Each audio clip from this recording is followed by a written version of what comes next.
Bab 403. Kultivasi. Warrior yang belum melihat peonaan sejak hari itu. Warrior yang tahu bahwa pihak lain menghindarinya, atau bahwa pihak lain tidak ingin memiliki hubungan apapun dengannya.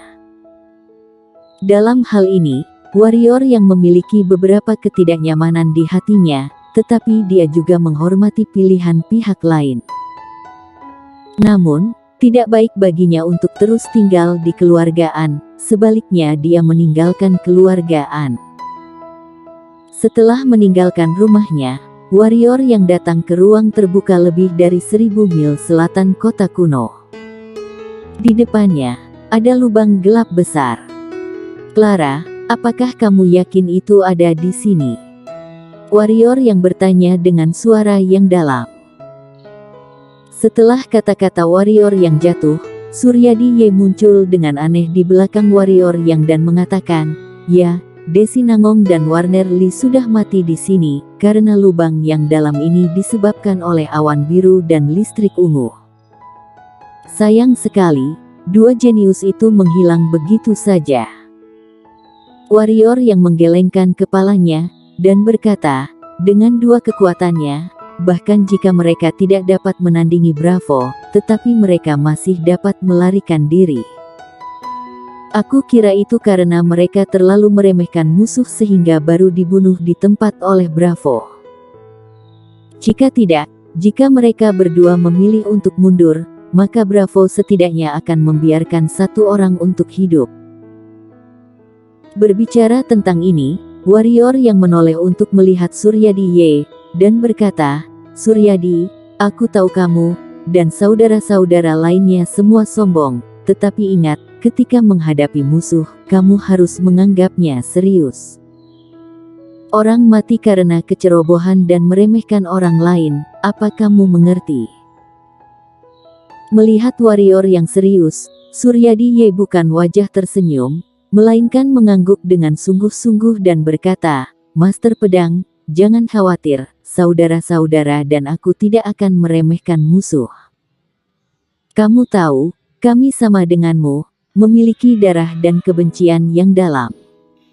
"Bagus kalau tahu." Warrior yang mengangguk, lalu berbalik dan melambaikan tangan kanannya. Sebuah altar batu giok putih tiba-tiba jatuh ke dalam lubang besar. Di dalam altar batu giok putih, penuh dengan abu. Melihat lubang besar itu, warrior yang berkata dengan sungguh-sungguh, "Sekarang kamu bisa tinggal bersama cintamu selamanya.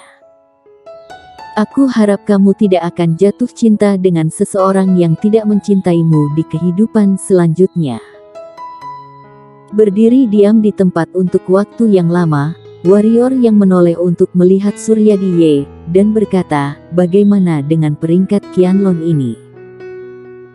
Mendengar itu, Suryadi Ye tersenyum dan berkata, "Jerry, Silver, dan Leno semuanya masuk 10 besar, dan pendekar hitam klan manusia, hampir tidak ada yang menjadi lawan mereka. Yang lebih sulit adalah suku iblis, alam baka dan monster, tapi aku yakin mereka bertiga bisa mengatasinya."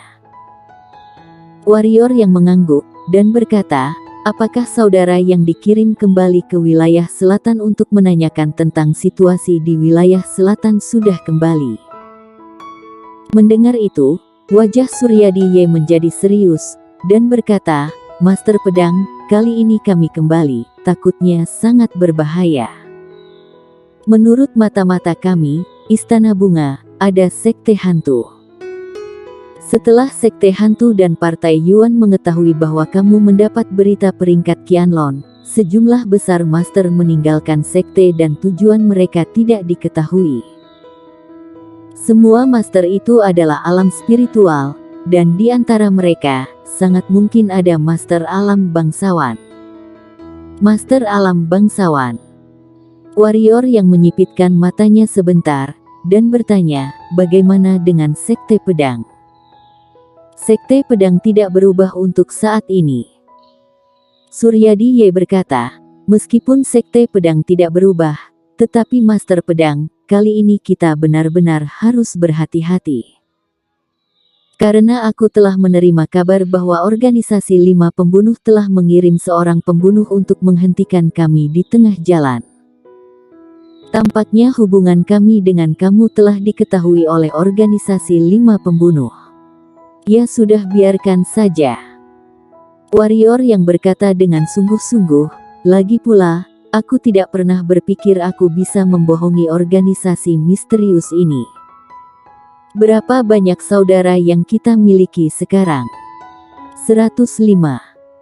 Suryadi Y berkata, lebih dari 80% di antaranya sudah pendekar hitam peringkat 9 alam pemenang. Omong-omong, aku, Leno, Jerry Leng, Silver, dan 8 saudara lain sudah alam spiritual. Hanya dengan kekuatan kita dan ingin kembali ke wilayah selatan, takutnya itu masih agak sulit. Dan yang terpenting, kembali ke wilayah selatan, kemana kita harus pergi. Warrior yang berkata, aku telah memikirkan semua ini. Kamu tidak perlu khawatir. Yang harus kamu lakukan adalah terus mencari tahu tentang berita dari wilayah selatan, kemudian bekerja keras untuk meningkatkan kekuatanmu sendiri. Kamu tahu, jalan kembali ini tidak damai, dan jika kekuatan kita lemah, kita mungkin tidak dapat kembali. Haha, jangan khawatir, aku belum mau mati. Pasanganku masih menungguku untuk kembali ke wilayah selatan. Aku tidak ingin dia menjadi janda. Suryadi Y tertawa. Pasangan. Warrior yang terkejut, lalu tersenyum, istrimu. Iya. Suryadi Y berkata dengan seringai di wajahnya, belum resmi menikah, tapi aku sudah melakukan semua yang harus kulakukan. Kali ini aku akan kembali ke wilayah selatan, lalu pergi ke rumahnya untuk melamarnya. Ngomong-ngomong, bisakah Master Pedang pergi denganku? Peringkat nomor 1, Kaisar Pedang yang mewakiliku, aku percaya ayahnya tidak berani menolak, haha. Tidak apa-apa juga kalau menolak. Warrior yang tersenyum, paling nanti kami membantumu menculik pengantin saja. Aku juga berpikir begitu, hahaha. Setelah Suryadi Y pergi, Warrior yang menemukan pegunungan terpencil. Di depan kolam di kedalaman pegunungan, ada nyala api kecil yang mengambang di kolam. Untuk alasan yang tidak diketahui, setetes darah naga sejati yang dia serap di awal masih banyak tertinggal di tubuhnya. Dia belum menyerap semuanya. Yang harus dia lakukan sekarang adalah menyerap semua darah naga sejati ini. Untuk menghindari terbakar oleh darah naga sejati lagi, dia sengaja memilih kolam air ini sebagai tempat kultivasi kali ini. Tanpa ragu, dia melompat, dan dengan suara, puff, warrior yang jatuh ke kolam. Setelah memasuki kolam air, warrior yang segera mulai menjalankan energi hitam, kemudian dengan panik menyerap darah naga sejati yang tersisa. Saat energi darah naga sejati terus diserap olehnya, kulit fisiknya secara bertahap menunjukkan warna emas yang dalam, tidak hanya kulit, tetapi juga meridian dan tulang di tubuhnya menjadi emas gelap. Saat masih hidup, segera, darah naga sejati hampir diserap oleh warrior yang. Sekitar setengah jam kemudian, ketika warrior yang telah menyerap sedikit terakhir dari darah naga asli, tiba-tiba, kelainan muncul. Roar. Suara keras tiba-tiba bergema di otak warrior yang. Dalam sekejap, wajah warrior yang langsung berubah, gendang telinganya sangat sakit, dan 7 lubangnya berdarah. Semut, berani menelan darah dewa. Cahaya keemasan menyala dan naga emas ilusi muncul di depan warrior yang. Naga itu panjangnya ratusan meter, menutupi langit dan matahari. Warrior yang membuka matanya. Ketika dia melihat naga emas di depannya, pupil matanya tiba-tiba menyusut, tetapi segera, ekspresi mengerikan melintas di matanya karena emas di depannya. Naga itu bukan tubuh utama, hanya seberkas sisa jiwa yang tersisa di dalam darah. Itu hanya sinar jiwa yang tersisa. Mengapa dia, warrior yang perlu takut? Semut, kamu sangat berani menelan darah keluarga naga emasku. Apakah kamu tidak takut menyebabkan bencana yang mengerikan bagi umat manusiamu? Naga emas itu merusak warrior yang, gelombang naga yang menakutkan menutupi warrior yang seperti badai. Semburan jiwa pedang naik ke langit. Warrior yang berkata dengan muram, kamu hanya sinar jiwa yang tersisa. Kamu menyerah dan diserap saja olehku. Ketika kata-kata itu jatuh, kaki kanan warrior yang terbanting ke tanah, dan tubuhnya terangkat. Pergi ke sisa jiwa emas naga, kemudian berkata, alam pedang. Tiba-tiba, kekuatan menakutkan tiba-tiba muncul di sekitar naga emas dan warrior yang. Domain pedang, ternyata domain pedang, siapa kamu? Mata naga emas itu menunjukkan kengerian dan kehilangan suaranya. Warrior yang tentu saja tidak akan berbicara omong kosong dengannya. Dia mengayunkan pedang tulang naganya terus-menerus, menembakkan pedang energi yang tak terhitung jumlahnya, langsung menenggelamkan naga emas itu.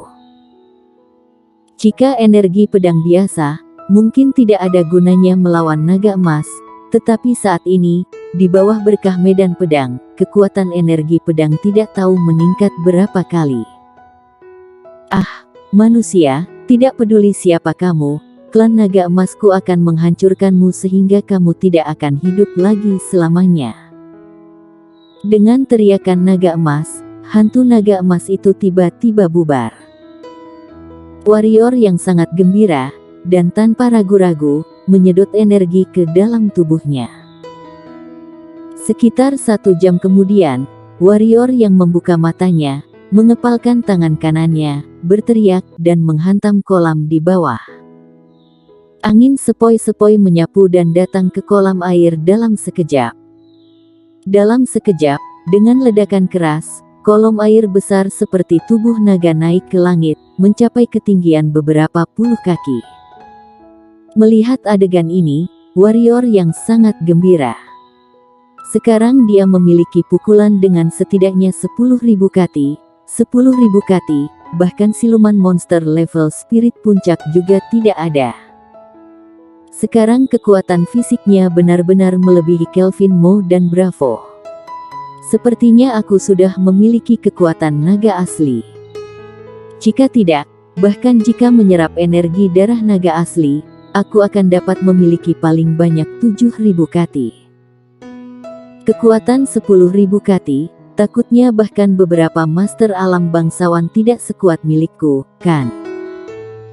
Melihat pusaran pusat energi yang muncul di kolam, warrior yang berbisik, dengan jejak kesenangan di matanya yang tidak bisa disembunyikan. Tiba-tiba, ekspresi warrior yang berubah. Dia melihat dadanya, hanya untuk melihat di sana, tidak tahu kapan tanda berdarah muncul.